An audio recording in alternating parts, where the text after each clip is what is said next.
The newly elected governors received certificates of return issued by the Independent National Electoral Commission, INEC, earlier in the week. They also listed their areas of priority, while some pledged to tackle insecurity, poverty, and unemployment. Others said they would instill transparency and accountability in governance. The All Progressive Congress won in 15 states, People Democratic Party 9, and Labour Party and the New Nigerian People's Party won 1 each. The re-elected governor of Oyo State, Engineer Seyi Makinde, said it was time to hit the ground running to redouble the efforts that would take Oyo State from poverty to prosperity. Rivers State Governor-elect Sim Fubara pledged that they would do everything within their power to live up to expectations by delivering on the mandate. In Kwara State Governor-elect Rahman Abdul Razak has promised to continue his legacy projects and reforms across all sectors in the state. I still have with me to discuss this Lushola Jegede and as well Olufemi Lawson. Let me have your view on this. These governors made a lot of promises while they were receiving their certificate of return. What do you think is the greatest challenge Nigerian governors face today? Well, the greatest challenge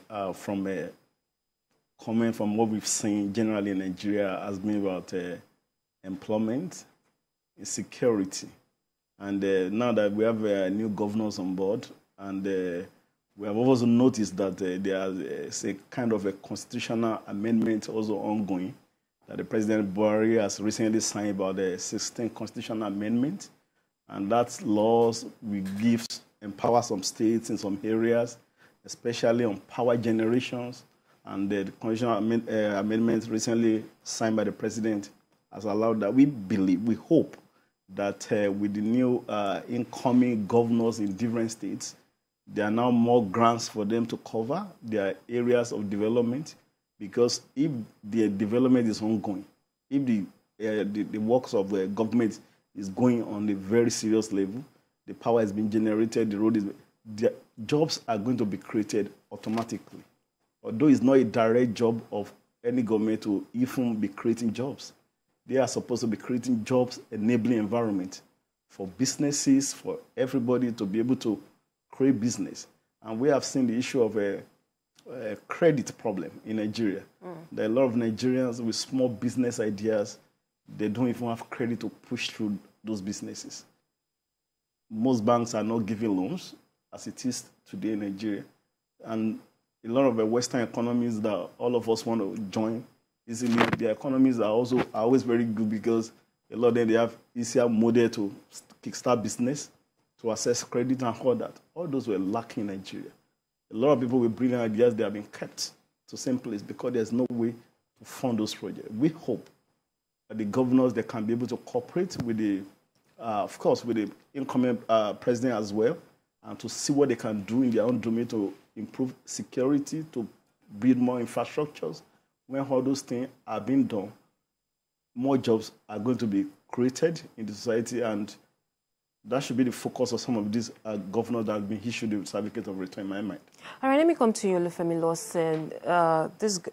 Looking at the tax ahead these governors, especially the area of the inherited debts within the states, what would you advise?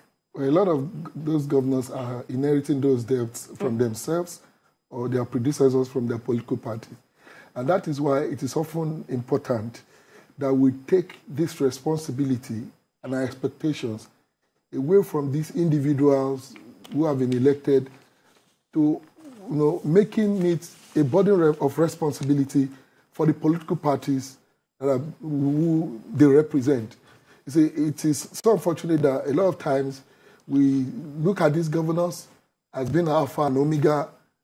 Sometimes they start acting like sole administrators, forgetting that they are elected on the platform of political parties. The political parties and the citizens must have a clear-cut agenda, for these governors who have been elected on how our state should be governed. It is not enough for a governor to just wake up and begin to secure loans in the name of generations of citizens that are from the state. The party must be interested in what the governors are doing, how these funds that have been sourced are utilized.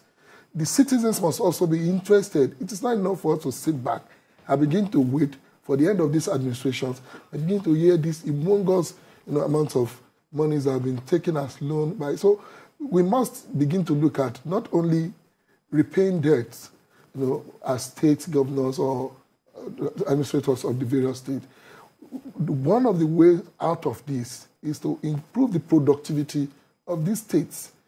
If we don't focus on productivity, if these states are not prosperous, we'll continue to see generation of leaders coming to run the state on the basis of debt, debt, debt, and debt. And I think we must begin to look beyond that now. How viable are these states to pay the debt? No.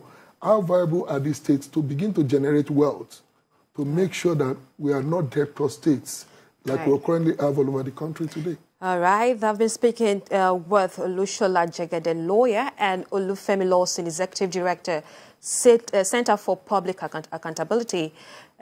So far, thank you very much, gentlemen.